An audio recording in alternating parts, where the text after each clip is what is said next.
എല്ലാവർക്കും കേട്ട് കേട്ട് പഠിക്കാമെന്ന യൂട്യൂബ് ചാനലിലേക്ക് സ്വാഗതം.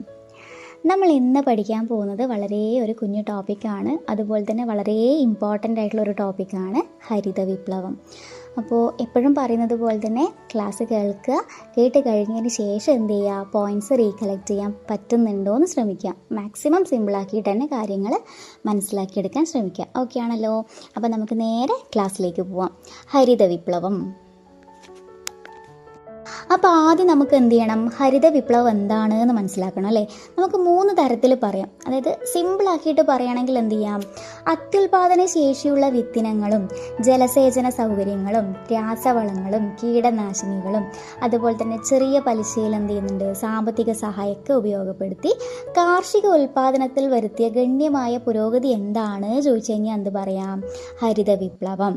അതായത് അത്യുൽപാദന ശേഷിയുള്ള വിത്തിനങ്ങളും ജലസേചന സൗകര്യങ്ങളും രാസവളങ്ങളും കീടനാശിനികളും കുറഞ്ഞ പലിശയിലുള്ള സാമ്പത്തിക സഹായമൊക്കെ ഉൾപ്പെടുത്തി കാർഷിക ഉൽപാദനത്തിൽ വരുത്തിയ ഗണ്യമായ പുരോഗതിയാണെന്ത്, ഹരിത വിപ്ലവം. അല്ലെങ്കിൽ എങ്ങനെ പറയാം, 1940-70 കാലഘട്ടങ്ങളിൽ കാർഷിക മേഖലയിൽ നിലനിന്നിരുന്നിട്ടുള്ള ഒരു മാന്ദ്യം കുറക്കാൻ വേണ്ടിയിട്ട് ഉൽപാദനം വർദ്ധിപ്പിക്കുക അല്ലെ, പ്രൊഡക്ഷൻ കൂട്ടുക എന്നുള്ള ലക്ഷ്യത്തോടെ ആഗോളതലത്തിൽ നടപ്പിലാക്കിയ കാർഷിക മുന്നേറ്റമാണ് ഹരിത വിപ്ലവം. അപ്പം ഇങ്ങനെ ചോദിച്ചു കഴിഞ്ഞാൽ ഹരിത വിപ്ലവം തന്നെയാണ്. അല്ലെങ്കിൽ പിന്നെ എങ്ങനെ പറയാം, കാർഷിക മേഖലയിലെ ഉൽപാദനം വർദ്ധിപ്പിക്കാൻ വേണ്ടിയിട്ട് ആഗോളതലത്തിൽ വ്യാപകമായി നടപ്പിലാക്കിയിട്ടുള്ള ഗവേഷണ വികസന സാങ്കേതിക വിദ്യാ കൈമാറ്റം എന്താണെന്ന് ചോദിച്ചു കഴിഞ്ഞാൽ ഹരിത വിപ്ലവം തന്നെയാണ്. അപ്പോൾ ഈ 3 രീതിയിൽ എങ്ങനെ പറഞ്ഞു കഴിഞ്ഞാലും അത് തന്നെയാണ് ഹരിത വിപ്ലവം. അതായത് ഒന്ന് അത്യുൽപാദന ശേഷിയുള്ള വിത്തനങ്ങളും ജലസേചന സൗകര്യങ്ങളും രാസവളങ്ങളും കീടനാശിനികളും അതുപോലെ തന്നെ കുറഞ്ഞ പലിശയിലുള്ള സാമ്പത്തിക സഹായം, ഇതൊക്കെ ഉൾപ്പെടുത്തി കാർഷിക മേഖലയിൽ ഉണ്ടാക്കിയ പുരോഗതിയാണെന്ന് ചോദിച്ചു കഴിഞ്ഞാൽ ഹരിത വിപ്ലവമാണ്. അല്ലെങ്കിൽ എന്ത് പറയാം, 1940-70 കാലഘട്ടങ്ങളിൽ കാർഷിക മേഖലയിൽ എന്ത് ചെയ്യുന്നുണ്ട്, ഉൽപാദനം വർദ്ധിപ്പിക്കുക എന്നുള്ള ലക്ഷ്യത്തോടെ ആഗോളതലത്തിൽ നടപ്പിലാക്കിയ കാർഷിക മുന്നേറ്റം എന്താണെന്ന് ചോദിച്ചു കഴിഞ്ഞാലും ഹരിത വിപ്ലവമാണ്. അല്ലെങ്കിൽ എന്ത് പറയാം, കാർഷിക മേഖലയിലെ ഉൽപാദനം വർദ്ധിപ്പിക്കാൻ വേണ്ടിയിട്ട് ആഗോളതലത്തിൽ വ്യാപകമായി നടപ്പിലാക്കിയ ഗവേഷണ വികസന സാങ്കേതിക വിദ്യാ കൈമാറ്റം എന്താണെന്ന് ചോദിച്ചു കഴിഞ്ഞാൽ ഹരിത വിപ്ലവമാണ്. സെറ്റാണല്ലോ? അപ്പോൾ ഇത് ഏത് രീതിയിൽ ചോദിച്ചു കഴിഞ്ഞാലും എന്ത് തന്നെയാണ്, ഹരിത വിപ്ലവമാണ്. അപ്പോൾ ഹരിത വിപ്ലവം ആദ്യം തന്നെ സ്റ്റാർട്ട് ചെയ്ത രാജ്യം ഏതാണെന്ന് ചോദിച്ചാൽ ഇതാണ് മെക്സിക്കോ. മെക്സിക്കോയിലാണ് ഹരിത വിപ്ലവം ആരംഭിച്ചത്. മെക്സിക്കോയിലാണ് ഹരിത വിപ്ലവം സ്റ്റാർട്ട് ചെയ്തത്. ഹരിത വിപ്ലവം എന്ന് പറയുന്ന ഒരു വേർഡ് ആദ്യമായിട്ട് ഉപയോഗിച്ചത് വില്യം ഗൗഡാണ്. പ്രീവിയസ് ക്വസ്റ്റ്യൻ ആണ്, ഇതൊക്കെ ഇമ്പോർട്ടൻ്റ് ആണ്, അപ്പോൾ എടുത്തെടുത്ത് പറയുന്നില്ല. ഹരിത വിപ്ലവം തന്നെ ഇമ്പോർട്ടൻ്റ് മേഖലയാണ്. ഓക്കെ ആണല്ലോ? അപ്പോൾ ഹരിത വിപ്ലവം എന്ന പദം ആദ്യമായി ഉപയോഗിച്ചത് വില്യം ഗൗഡാണ് ഹരിത വിപ്ലവം എന്ന പദം ആദ്യമായി ഉപയോഗിച്ചത്. ഇനി ഹരിത വിപ്ലവത്തിൻ്റെ ഏഷ്യൻ ഭവനം എന്നറിയപ്പെടുന്നത് ഫിലിപ്പൈൻസ് ആണ്. ഹരിത വിപ്ലവത്തിൻ്റെ ഏഷ്യൻ ഭവനം ഏതാണ്? ഫിലിപ്പൈൻസ് ആണ്. ഇനി ഹരിത വിപ്ലവത്തിൻ്റെ പിതാവ് എന്ന് പറഞ്ഞു കഴിഞ്ഞാൽ നോർമൻ ബോർലോഗ് ആണ്. ഹരിത വിപ്ലവത്തിൻ്റെ പിതാവ് ആരാന്ന് ചോദിച്ചു കഴിഞ്ഞാലാണ് നോർമൻ ബോർലോഗ്. എന്നാൽ ഇന്ത്യൻ ഹരിത വിപ്ലവത്തിൻ്റെ പിതാവ് എന്നറിയപ്പെടുന്ന ആരാണ്? MS സ്വാമിനാഥനാണ്. അദ്ദേഹം അടുത്തിടെ അന്തരിച്ചു അല്ലേ. അപ്പം അദ്ദേഹത്തിനെ കണക്ട് ചെയ്തിട്ടും ക്വസ്റ്റ്യൻ വരാൻ ചാൻസ് ഉണ്ട്. അപ്പോൾ ഇന്ത്യൻ ഹരിത വിപ്ലവത്തിൻ്റെ പിതാവ് ചോദിച്ചു കഴിഞ്ഞാൽ MS സ്വാമിനാഥൻ. ഹരിത വിപ്ലവത്തിൻ്റെ പിതാവ് ആരാ ചോദിച്ചു കഴിഞ്ഞാൽ നോർമൻ ബോർലോഗ്. അദ്ദേഹത്തിൻ്റെ പേരിൽ നൽകുന്ന അവാർഡ് ഉണ്ടല്ലേ, ബോർലോഗ് അവാർഡ് നൽകുന്നത് കാർഷിക മേഖലയ്ക്ക് വേണ്ടിയിട്ടാണ്, കാർഷിക രംഗത്തിന് വേണ്ടിയിട്ടാണ് ബോർലോഗ് അവാർഡ് കൊടുക്കുന്നത്. അതുപോലെ തന്നെ സമാധാനത്തിനുള്ള നോബൽ സമ്മാനം നേടിയ ആളുകൂടിയായിരുന്നു നോർമൻ ബോർലോഗ്. ഇനി ഇന്ത്യൻ ഹരിത വിപ്ലവത്തിൻ്റെ നായകൻ ആരാണെന്ന് ചോദിച്ചാൽ ആരാണ്? MP സിംഗ് ആണ് ഇന്ത്യൻ ഹരിത വിപ്ലവത്തിൻ്റെ നായകൻ. അതേപോലെ തന്നെ 3ാമത് പഞ്ചവത്സര പദ്ധതി കാലഘട്ടത്തിലാണിത് മെയിനായിട്ട് സ്റ്റാർട്ട് ചെയ്തത്. 3ാമത് പഞ്ചവത്സര പദ്ധതി, 3rd 5-year പ്ലാനിലാണ് വന്നിട്ടുള്ളത്. അതേപോലെ തന്നെ ആ സമയത്തെ കേന്ദ്രമന്ത്രി, അതായത് കേന്ദ്ര കൃഷി മന്ത്രി ആരായിരുന്നു? C സുബ്രഹ്മണ്യമാണ്. ഹരിത വിപ്ലവം ആരംഭിക്കുന്ന സമയത്തെ കേന്ദ്ര കൃഷി മന്ത്രി C സുബ്രഹ്മണ്യമാണ്. ഇനി പ്രധാനമായിട്ടും സ്വയം പര്യാപ്തത കൈവരിച്ചത് അരിയും ഗോതമ്പും ആയിരുന്നു. ഹരിത വിപ്ലവത്തിലൂടെ പ്രധാനമായിട്ടും സ്വയം പര്യാപ്തത കൈവരിച്ച ഭക്ഷ്യധാന്യങ്ങൾ അരിയും ഗോതമ്പുമാണ്. ഇനി അത് 1967-68 കാലഘട്ടങ്ങളിലാണ് എന്ത് വന്നിട്ടുള്ളത്, ഹരിത വിപ്ലവം ആരംഭിച്ചത്. അപ്പോൾ ശരിക്കും ഇന്ത്യയിൽ അറിയപ്പെട്ടത് ഗോതമ്പ് വിപ്ലവം എന്നാണ്. ഹരിത വിപ്ലവത്തിൻ്റെ ഒന്നാം ഘട്ടം ഇന്ത്യയിൽ അറിയപ്പെടുന്ന എന്താണ്, ഗോതമ്പ് വിപ്ലവം. അപ്പോൾ ഇതിൻ്റെ പ്രധാനമായിട്ടുള്ള നേട്ടങ്ങൾ എന്ന് പറയുന്നത് ഭക്ഷ്യധാന്യങ്ങളുടെ ഉൽപ്പാദനത്തിൽ സ്വയം പര്യാപ്തത കൈവരിച്ചിട്ടുണ്ട് അല്ലേ. അതുപോലെ തന്നെ വിദേശ ആശ്രയത്വം ഇല്ലാതാക്കി. അപ്പോൾ എന്താണ് നേട്ടങ്ങൾ, ഭക്ഷ്യധാന്യങ്ങളുടെ ഉൽപ്പാദനത്തിൽ സ്വയം പര്യാപ്തത കൈവരിക്കുന്നുണ്ട്, അതുപോലെ തന്നെ വിദേശ ആശ്രയത്വം ഇല്ലാതാക്കുകയും ചെയ്തിട്ടുണ്ട്. അപ്പോൾ നമ്മൾ പറഞ്ഞു ഹരിത വിപ്ലവത്തിലൂടെ പ്രധാനമായിട്ടും അരിയും ഗോതമ്പുമാണ് സ്വയം പര്യാപ്തത കൈവരിച്ച ധാന്യങ്ങൾ എന്ന് പറഞ്ഞു അല്ലേ.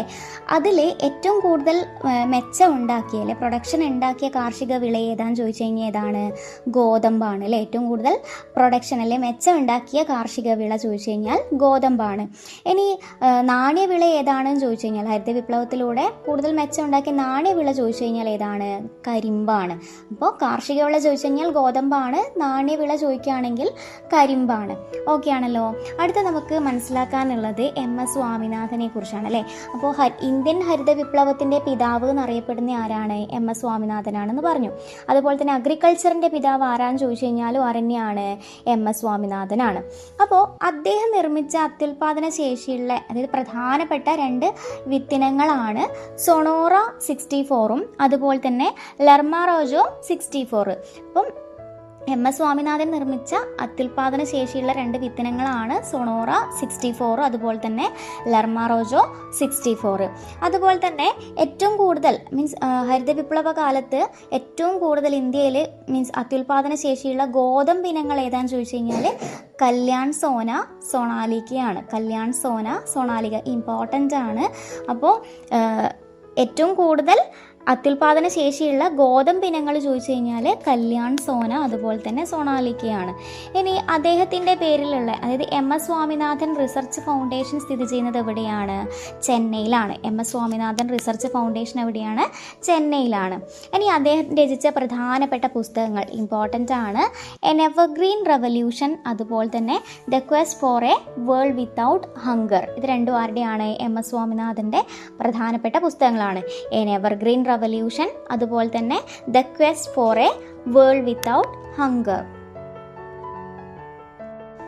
ഇനി നമുക്കൊരു 3 കോഡ്സ് പഠിക്കാനുണ്ട്. അതാരാ പറഞ്ഞെന്നുള്ളത് ഇമ്പോർട്ടൻ്റ് ആണ്.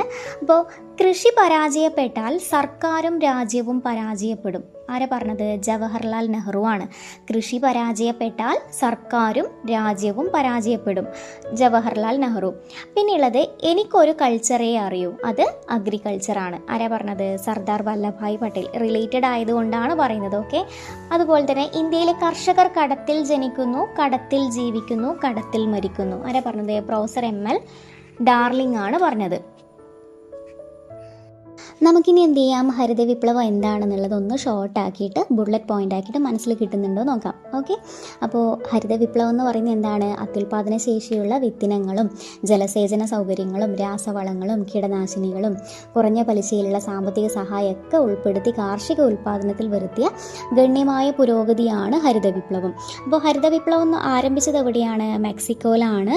ഹരിത വിപ്ലവം എന്ന് പറയുന്ന പദം ആദ്യമായി ഉപയോഗിച്ചത് വില്യം ഗൗഡാണ്. അതുപോലെ ഹരിത വിപ്ലവത്തിൻ്റെ ഏഷ്യൻ ഭവനം എന്നറിയപ്പെടുന്നത് ഫിലിപ്പൈൻസ് ആണ്. ഹരിത വിപ്ലവത്തിൻ്റെ പിതാവ് നോർമൻ ബോർലോഗ്. ഇന്ത്യൻ ഹരിത വിപ്ലവത്തിൻ്റെ പിതാവ് MS സ്വാമിനാഥൻ. അതുപോലെ ഇന്ത്യൻ ഹരിത വിപ്ലവത്തിൻ്റെ നായകൻ എന്ന് പറയുന്നത് MP സിംഗ് ആണ്. അപ്പോൾ 3rd 5-year പ്ലാനിലാണ് സ്റ്റാർട്ട് ചെയ്തത്. ഹരിത വിപ്ലവത്തിലൂടെ ഏറ്റവും കൂടുതൽ ഉൽപ്പാദനം ഉണ്ടായ കാർഷിക വിള ഗോതമ്പാണ്. ശരിക്കും സ്വയം പര്യാപ്തത കൈവരിച്ച അരിയും ഗോതമ്പും ആണെങ്കിലും പ്രൊഡക്ഷനിൽ ഏറ്റവും കൂടുതൽ ഉണ്ടായത് ഗോതമ്പാണ്. അപ്പോൾ ഇന്ത്യയിൽ സ്റ്റാർട്ട് ചെയ്തത് 1967-68 കാലഘട്ടങ്ങളിലാണ്. അതുകൊണ്ട് തന്നെ ഒന്നാം ഘട്ടം ഇന്ത്യയിൽ അറിയപ്പെടുന്നത് ഗോതമ്പ് വിപ്ലവം എന്നാണ്. അതേപോലെ തന്നെ ഹരിത വിപ്ലവ കാലത്ത് ഇന്ത്യയിൽ വികസിപ്പിച്ചെടുത്ത അത്യുൽപാദന ശേഷിയുള്ള ഗോതമ്പ് ഇനങ്ങൾ ഏതൊക്കെയാണെന്ന് ചോദിച്ചു കഴിഞ്ഞാൽ അത് കല്യാൺ സോനയും സൊണാലിക്കയുമാണ്. കല്യാൺ സോന, സൊണാലിക.